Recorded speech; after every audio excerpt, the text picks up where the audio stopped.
The SANS Institute, the most trusted source for computer security training, certification, and research. Visit SANS.org to explore the full curriculum and latest training offerings. Tenable Network Security, creators of Nessus, the world's best vulnerability scanner. Jumpstart your security program today and evaluate Security Center CV, the continuous monitoring solution. For more information, visit them on the web at tenable.com. Onapsis, the leading provider of solutions to protect ERP systems from cyber attacks. Customers can secure their SAP and Oracle business-critical platforms from espionage, sabotage, and financial fraud risks. Visit them on the web at onapsis.com. Welcome back, everyone, to Security Weekly. This is our last segment of the year. Can you believe it? What a fabulous year that it's been. As those of you that don't know, we don't do the, let's do a year in review, and then let's get on our crystal balls and look into the future about what things are to come. Yeah, we don't do that here. Well, great. I don't want to get on your crystal balls, Paul. That's right. I have encased them in crystal, just in case you're wondering. That's what your wife told me. That's right. There's no need for them anymore anyway. I want to start with a quote, and I think this is going to be really near and dear to Not Kevin. And this comes from the article about boiling or microwaving your passports to kill the RFID chip. And there's a quote in the article that says, "Arguing that you don't care about the right to privacy because you have nothing to hide is no different than saying you don't care about free speech because you have nothing to say." Were those the words of Benjamin Franklin or Edward Snowden? The author goes on to say that he's great fun at parties, too. So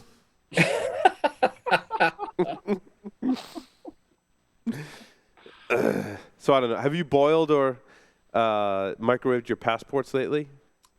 I can't say I have. Also, I think saying you have might be a crime for destroying federal property. So I wouldn't suggest. Granted, I'm not a lawyer. I've just read articles on Wikipedia, which kind of makes me an internet lawyer. But I wouldn't suggest an internet. lawyer. There is the accidental hammer.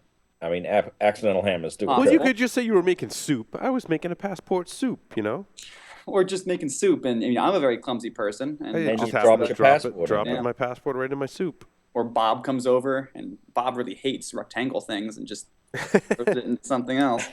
Hates RFID chips, too. Yeah, so the RFID and government-issued ID is something that we're starting to see more and more now that states, especially on border states, are starting to move towards the or electronic driver's licenses that have the little chips built into them. Right. I'm not surprised that there are people starting to look into this, especially from a privacy perspective, as this is just another tool that can be abused. I remember when the first time these passports were coming out, it was incredibly simple to read them based on close proximity. You tap them with an RFID reader. There was, if I remember correctly, there was nothing actually encrypted on the chip. You're able to read everything directly off of it, or it was using laughably weak encryption. So, Kevin, where are you in the basement of Pony Express today? This is actually the new Pony Express World Domination headquarters. Oh, okay. What is that in the background? It looks like a padded cell in the background. Yeah. Is that did they even give you a stapler? Yeah. Well, let's see. It's my red stapler. Oh, I see. Okay, it's a wall. Yeah, it's a wall. Yeah, it's a wall. It's blue. Okay. For our radio listeners, blue is a color. There's a bunch of stuff on the ceiling. We got lights. Tubing. It's a pretty crazy place. That's crazy cool. Oh boy. Anyway, are we done talking about nuking RFID chips and passports? I feel like there's probably a simpler way than a microwave, but yeah. Well, you can always get the shielded wallet or the shielded passport holder.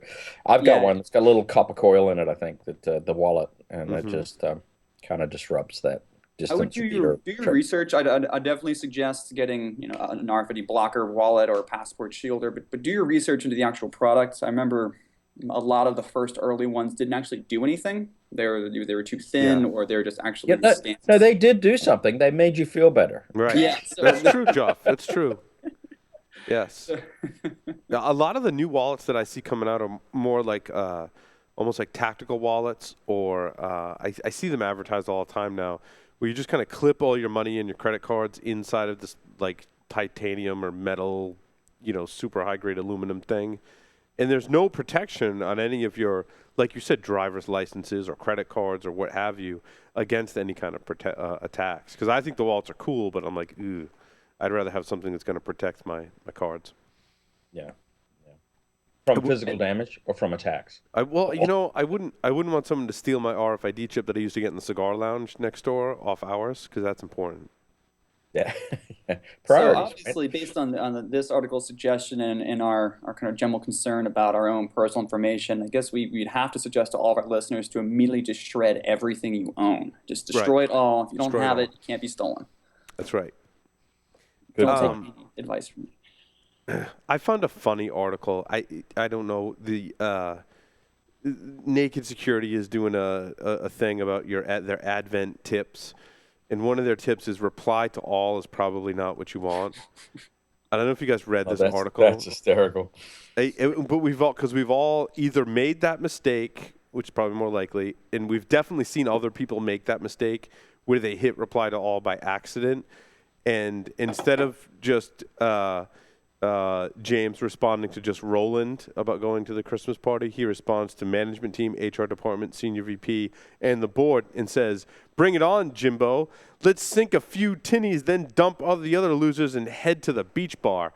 Yeah, probably not what you meant by reply to all. I think if we had to attribute a lot of information leakage, it would be to reply to all. Reply to all is evil in that sense. Yeah, that darn reply all button. I agree. But then there's the other side where you wish people would use reply to all and they don't. That is a challenge. Yeah. There's a time for reply to all. And but you ought to have to jump through some hoops. When you hit reply all, you ought to have to touch your nose a second time or something. Did you really mean to do this? Because if you did, this really is reply all. There should be like a CAPTCHA. Yeah, that you have that's right. That you can't read, like ever. Freaking CAPTCHAs. Well, I know there's some interesting Gmail extensions. I think one of my favorite ones is where you can set some kind of parameter of hours where, between 12 and 5 a.m., where if you try and email, you have to do some algebra to stop you from drunk emailing. Yes. So I imagine there's some creative individuals out there who are trying to solve this reply all problem. Okay. First of all, oh my God, I entirely need that for SMS texting. Forget about email. Yes, they have it for texting. The breathalyzer test before you can text. Before you can text, because I get bad about that. And what is this about registering your drones? Aaron talked about this on the most recent episode of Hack Naked TV, but the FAA is coming up with proposed regulations that basically makes any kind of drone, you have to register it. I wish Carlos was here, there's been many pretty high-profile incidents, especially around airports, of airspace interference and like near misses of drones. Now, I understand that Excitable Geek wants to capture a 747 landing or something, or a 777 landing, but got to be a little careful. So I don't know. I'm a little on the fence about this one, but part of me thinks not a bad idea. Yeah, I mean, registering doesn't stop someone from flying it into an airplane either. Yeah, but it does let the FAA go after him and say, "Don't be a dumbass," and slap him. Well, I mean, if it gets sucked into a jet engine, there's probably going to be not much left to identify said drone. Well, that's true. That's true. I mean, I just wonder how much legs this actually has, because the holiday season's coming up. Everyone's going to go out to their big box store and buy a $25 drone for their kid, and what's next? Next year, the FAA is going to be kicking down doors because some 10-year-old has a drone that's not registered. Right. I really don't see that happening. So I'm interested to see what they're trying to do with this, and will it go anywhere other than some frivolous lawsuit action? Yeah, I think you're right. I think it's frivolous. I think a lot of the regulations that are coming out is just the government exercising more control. And to what end? And how does it help us, right? How does it help that everyone's supposed to register their drones, I just think it's I don't know. Well, I don't think we've had the. I mean, has there been come on, Joff, you can do this. Has there been the first public event where a drone has actually collided with an aircraft and caused any level of damage that is even reportable? I don't know if it was this year or last year when we covered the drone landing on the White House lawn. Might have been this year. Might have been this year that we covered that. So that's kind of interesting. Turns out I think it was another agency or contracting company that was working for the government that caused that to happen. I don't think it was an individual in that case, but I think all this registering of everything is kind of ridiculous. I can't think of one story that I've at least read about a drone actually hitting an aircraft, but there have been numerous stories about drones getting into the airspace of firefighting aircraft or other emergency services and having them to divert so that they couldn't, drop their water payload on a fire or other stories like that. So, well, I think the part that sort of bothers me about the article is that the online application only applies to drones that weigh 55 pounds or less. That seems backwards to me. The existing registration process already exists for drones greater than 55 pounds, and surely they represent the actual threat, not the small little ants that are just going to get mowed over and doesn't matter. Right, exactly, Joe. There might be kind of a cost barrier to that. I mean, a drone under 55 pounds, you can go and get one for $25, and you can get a couple 100 feet up in the air, versus maybe someone who owns a 55-pound drone actually knows how to fly it. Yeah, because I suppose that's the $25 drones are super hard to control. They're impossible, actually, based on how many I've smashed into a wall. Yeah, so you suck at this too, right? Like I can't control a drone to save my life. Like the little helicopters too, I've had those. At Christmas time, like I end up flying them into people's heads. Although I can't really fly a kite that well either. I remember flying a kite on the beach and I hit some lady in the head. That was bad. Maybe it's just me. Maybe it's just me. I shouldn't be able to register anything that flies in the air because I just crash it into things, people, pets, like everyone. I need to be in a really big open field to do that kind of shit. Yeah. Well, what else do you want to? Hey, Kevin, what is this CISA bill? The Cyber Intelligence Sharing Act. So this is something that we've been probably talking about for quite some time now, and every couple of months it'll come back up as it entering into the House or to potentially pass. And what is essentially, it is a bill that is supposed to strengthen our ability for private corporations to share intelligence for cybersecurity incidents with the government and amongst each other to make us all safer at the end of the day. While the article, I think both you and I linked to, discussed that it's been slipped into, after it was defeated the last time it tried to go through the House, into the omnibus budget bill, which has to pass, because if it doesn't, it means the federal government doesn't get a budget for the entire year, which means it will shut down. I'm familiar with that because there was FDA regulations that were funded inside of that as well. So yeah, shoving things into major bills has been a pastime for how our country works. But so this is going to be interesting to see if we can defeat it. The irony here is that the support against this bill is almost every major company you could possibly think of that has it. I was going to say, right? And the Wired article that I linked to actually has a quote from a DHS representative saying that although the general purpose of this bill was to help, it actually impedes and destroys most of the privacy rights of United States citizens. So, because companies would essentially be sharing information about citizens. Yeah. At the end of the day, essentially what it boils down to. Pretty much. Yeah, well, first of all, there's a lot to say about the practices of piggybacking bills on the back of others, which is just a whole nother conversation. But I can't see this succeeding. I mean, does the bill? Let me understand the bill. Does it actually encourage companies to be able to share information, quote unquote, securely? Which are they obligated in any way to share information? That's the part I didn't understand.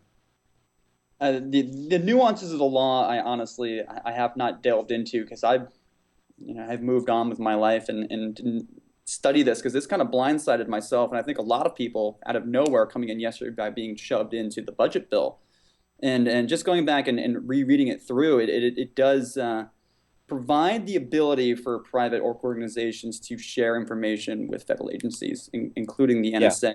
So just because it provides the ability doesn't now, mean they're going to do it. Now, right? what that means is there might be an incentive, or you are forced to, if you know about it, pass it over kind of thing. Mm-hmm. I think it's so unbelievably convoluted at this point that you'd have to actually talk to a lawyer to really understand this. So it's the sort of slippery slope concept here that's the concern area to me, because once you start opening the Pandora's box, so to speak, follow-up bills could definitely occur and Now, become a challenge. speaking of Pandora's box, how do you guys feel about Microsoft making a further push to get their user base on Windows 10? I don't know if you guys did you guys read this article or hear about what Microsoft's doing? So basically, now you get they changed the logic that if you're on Windows 7 or 8 or 8.1, that it used to say, hey, you can upgrade to Windows 10 now, or you can do it later. But they recently changed that to say, hey, you can upgrade now, or you can upgrade tonight, with no obvious way to say, well, wait, I want to do it later. I think Microsoft's fairly insistent about getting their mobile and cloud strategy in place, and I think a lot of this change from the perspective of the upgrade is part of that. They're trying to push that out there. They got this huge legacy OS problem, and it's hard to push people away from those platforms when people are sitting there going, well, hey, my applications still work. Why should I? Why should I upgrade? You're still pushing out patches for Windows 7 or Windows 8 or whatever. Why should I? We had some pretty interesting reasons. I've personally experienced this firsthand, and we had some pretty compelling reasons to upgrade to Windows 10. One, you can't, if you want to go from like a Windows 8 home or Windows 7 home to a Pro and upgrade within that family of Windows, you actually can't now. So there's another way that Microsoft's saying, well, if you want to give us more money, sorry, you have to take this free upgrade to Windows 10, and then you can give us more money. So they're kind of limiting in that sense. Also, I think part of it's good from a security perspective. Yeah, I think from a security perspective, it's good. Also, how long is it going to be free, which is kind of an incentive? If you're like us, we're kind of on that cusp. We might have 5 or so Windows machines, maybe, here. So we don't really qualify for small business edition. Maybe we do if someone wants to advise us on that. Certainly happy to, get your help on that. But if we have to pay for upgrades, that can be pretty costly, right? It's not just one individual with a PC. Like you said, Joff was like, oh, I'm happy with Windows 7. All my stuff works. Why do you force me for an upgrade? I think for us, it's kind of like, well, they're giving us it for free. And if we got to do this 5 times, we might as well just get everything on Windows 10 and just be done with it and do the upgrade. And Windows 10 isn't horrible. If you're on Windows 7, I can see your gripe. If you're on Windows 8, I think you're probably more You're incentivized. almost there anyway. Yeah. You might as well just go to Windows 10 because Windows 8 is so horrible. And even 8.1, it's horrible. Well, I think there's an agenda back there as well, though. It's about getting people over to the software as a subscription kind of service model, rather than the software as a one-time purchase and application model. And frankly, there's more revenue in the software as a subscription and a service kind of model. And there's that combined with the cloud and mobile strategy. That Microsoft's got a lot of incentive to get people pushed over in that direction. So I can see it. I see that point of view, but I can also see the I'm happy with my Windows 7 space point of view as well. So what happens when an application only works on Windows 7? Yeah, right. Yes, that's a different. See, luckily, we checked, and I think all the applications we use are perfectly Windows 10 compatible, and we've had good success with it so far. But looking at the other way, we've only got 5 or 6 machines, right? What about an organization that has 10,000? Right. Now right. it's a totally different conversation. Paul, you've been through this before, but think back in the 90s when you were in your university days. Look, we had employees, faculty in the university days that wouldn't move away from MS-DOS, and Hmm. Windows XP was well and truly entrenched by that point. I mean, literally would not move away from MS-DOS. So It was interesting. I found that if they were on DOS or like Windows 95 or 98, it was so old, even at that time, right? That they were kind of immune to some things. yeah, It's when they started to get to, if they were running like Windows 2000 security by or NT, obsolescence. yeah, Windows 2000 or NT or even XP without Service Pack 1, like they were screwed. Like they were getting owned 6 ways to Sunday. But if they were running an operating system so old, no one bothered developing exploits from malware for it anymore. Yeah, I mean, we're talking back in the days where you had to manually install WinSock to actually have networking, Right, right. right? So, Now, the yeah, thing that it kind of screws you with those OSs is the way they share files. It's pretty open. There's not a whole lot of good ways to secure your. They would often make everything open, and you can connect to the drive and download everything, and that would be their Paul, downfall. information wants to be free. That's right. That's right. It's you important. must free the information. Including students' social security numbers. Everything. They want to be free. That's one. If you work at a university, that information wants to be free. Yeah. Times have changed. What can we say? That's it. Well, I love this story you've got here, Paul. The vulnerability threat story, the programming languages that spawn the most software Yeah, vulnerabilities. I think this was a carryover for last week. We really didn't talk about it too much last week. I want to get your take on it, though, because you weren't here last week. Right. Was I? Oh, I don't know. I Were don't you? know. I don't know. We didn't really talk about this story much, so I included it again. Yeah. So I'm only just looking at the article, guilty. But the the first words in the article are WordPress and Drupal, Yeah, which is kind of amusing. which But all point to, yeah, and it's about my rant about how easy it is to write a vulnerable PHP app, and how hard it is to write a secure one. I think there's two different things, and those are two different things, right? yeah, yeah. Well, it kind of reminds me, you go further down in the article, and back in the days of old, it was all about C, C++, that had no bounds control in the language, had no features in the compilers that would Mm-hmm. try to help you as a developer protect yourself in any sense at all. Had no, pro police didn't exist. There was no stack protection. There were no canaries. There was nothing there to actually help you. And back in the day, we used to use those insecurity features, well, as a feature. Like we used to exploit them as part of programs for fun, Right, right. which was kind of cool.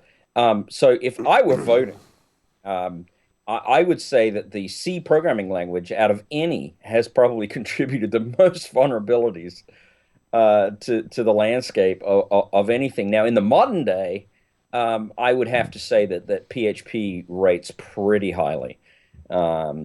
Just to, again, I think for the same reasons, the innate flexibility that's in the language that you can do just about anything with it and without any restrictions placed around you. Mm-hmm.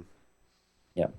So I don't Yeah, know. I think Maybe when maybe we not start, Kevin has an opinion. well, I mean, when we started getting into things like Java and some of the more interpreted language, PHP, not PHP, but Python and Ruby, it was harder to build vulnerabilities in there. Now, that's not to say also, what types of vulnerabilities are we talking about? Web application vulnerabilities, I think they're pretty easy to introduce in just about any language too, unless the language does have protections against some of those, which PHP tends to definitely lack. Right. That's exactly right. And you've got to give modern compiler technology its due. I mean, Mm-hmm. when you look at modern interactive development environments, they go a long way to building in defaults that actually help protect you from yourself, which is a good thing. I mean, I wholly support it. Security development lifecycle and a proper security But training for developers don't you often have is to important too. sacrifice performance? I feel like in Java versus C, you sacrifice performance to get some of those benefits. Oh, I think there's a lot of truth to that, because the more protections that are in there, the more code at the assembly level that's going to be running to prevent some of these issues. I mean, if you look at pure C, back in the days of old, C would compile. It was as close to assembler as it could get. Mm-hmm. I mean, you could, in fact, and you still can, I believe, just do straight up inline assembler inside of a C source if you want to, if you just got tired of that whole C thing and you wanted to go straight to Mm-hmm. ground zero, so to speak. Um, and its big promoted benefit of the day was this is as close to the machine as you can get and still be a high level language. And we have come so far from that today because people don't worry as much about the machine performance because you don't, frankly, have to. You've got oodles and oodles of RAM, and you've got processors that are, so fast they can run 16 or 20 different machines on the same processor. Mm-hmm. It's just a whole different world. But I think we lost something in that because, it was an art and science back in the day to write very tight, efficient code and understand truly what the machine was doing. And I think as a part of that, there was a lot more security awareness then because you understood it at a very low level. And that just doesn't exist anymore. Yeah, but Joff, in this Web 2.0 world, you can just put everything in the cloud and put a WAF in front of it, and you're good to go. You don't have to worry about it anymore. Did you want to slap him, or should I slap him? Yeah, I don't mean to sound like the old guy, but just observing that as the history of languages have evolved, um, the landscape has changed significantly and moved away from security awareness needing to necessarily be in the developer's lexicon from a pure functionality perspective. At the root of it, you had to have it in your lexicon because you were very close to the machine. I mean, it was just part of what you did. Now it has to be a separate training course that you have to gain this awareness of, and it's sort of divorced away from your primary job if you're a developer of getting things to work and getting them functional. So I do support highly typed languages and languages that are enforcing strong security practices in the process of compilation. I think C# is a good example of that with Microsoft. When you go into that IDE environment, they enforce some pretty strong typing and they enforce some pretty strong practices when you compile that stuff. And so they're doing a pretty good job. But unfortunately, we still have some fairly loose languages that allow you to do lots of different things without that awareness at the machine level. So that makes things a lot more diverse and a lot more challenging. You know what's even easier? Is using Shodan to find a database of 13 million MacKeeper users. Do you guys use MacKeeper? No. It's been described in some of the comments of the article as like one step above malware. Like it uses shady practices to put pop-up ads on websites and advertises like, we'll clean up your Mac and make it more efficient and I've so heard much about better. this. Yeah. And it's kind of shady. And then I guess the story goes that some like board support engineer was poking around on Shodan and found that MongoDB was open and downloaded a database of 13 million users information. What did they get? What information did they get? What scares me even more today, though, Paul, is that the code from back in the day that wasn't developed securely, the foundational library code that still was developed in C, was not developed very securely, still is underlying everything we do, right? They need MacKeeper to keep them safe. They need MacKeeper. That's exactly right. To keep them safe. What? Email addresses, phone numbers, IP addresses, and weakly hashed passwords for the controversial Apple Mac cleanup utility were exposed because MongoDB databases hosting the information were misconfigured. Yikes. So it wasn't just that one. So John Matherly then started to look through Shodan for other publicly accessible MongoDB databases, and apparently there are 35,000 publicly accessible and insecure MongoDB databases currently on the internet right now, which totals something upwards of 684 terabytes of data that can be pulled down. I hope my MongoDB database. According to this article I'm reading on Slashdot, I hope my MongoDB database isn't on there. Actually, if it is, it wouldn't really, there's only public information in it anyway. So I'm now curious with HD Moore's scans.io project whether he's scanning for MongoDB as well. I'll have to look. on his Apparently, internet-wide scan. Josh Wright did some research into MongoDB. We could have him on the show beginning of next year. Talk about some of the things he's been working on. He did a lot of work with IoT security and device security and firmware analysis, and has also done some work with MongoDB, I believe Ed was telling me as well. So we got to get him on the show to talk about that. I think it's just a really cool thing that that now things like the internet-wide scan data repository exists, where people are scanning all the things. Joff, you're very green. I am very green. What's going on? My camera's. Is that? I do. My head is green. Yeah, What's it's not going you. on? It's not you, Joff. It's me. Actually, it's us. It's on your end. It because You made me green, Paul. Someone else, another person we host a show with was on earlier, and it was happening to him. So it's not. It rules out that it's your USB cable going wonky. I think it's one of our HDMI cables. They got we made a. Put it in the microwave or something. And, you have a rogue squirrel or something. We do. We running have a around gremlin. Yeah. Okay, so I'm finished monologuing now. I don't know. Do we need to close out the show? I think so. Done? Are we done? Are we done? Are we done for the year? Does anyone else have anything else? There's so much, but can you really fit it in the next couple minutes? Probably not. We talked about the major stories that I wanted to get to. That's awesome. It's been a great year again. We've had our 10th anniversary, which was terrifically fun. I love anytime I can come up to studio and hang out with you guys is always fun. Yeah, the 10-year anniversary show was a lot of fun. Certainly one of the highlights of the year for us. I definitely think we should consider doing Hacker Jeopardy again. That was I agree. Amount of fun. I second the notion for Hacker Jeopardy. I mean, absolutely, Jeff, because you and I won undeniably. Yeah. Undeniably crushed them. We had some funny moments during Hacker Jeopardy. Joff and I yelling nerd terms at the same time and stuff. Yeah, I think it helps if you've been imbibing certain substances. Yes, tends to make it more interesting. Less flammable, I think, would be another thing we should shoot for next year. Less flammable, yes. Drunken Hacker Jeopardy without fire. No fire. And if we can bring Allison back again, that would be terrific as well. It always helps to have girls because we're boring. Well, especially to have Allison as well. She's awesome. Yes. Well, guys, I want to wish everybody a Merry Christmas and a Happy Holidays. And Merry Christmas to all. Hey, Larry's not here. Can I take us out? You can. I just want to say Merry Christmas to all, and to all a good night.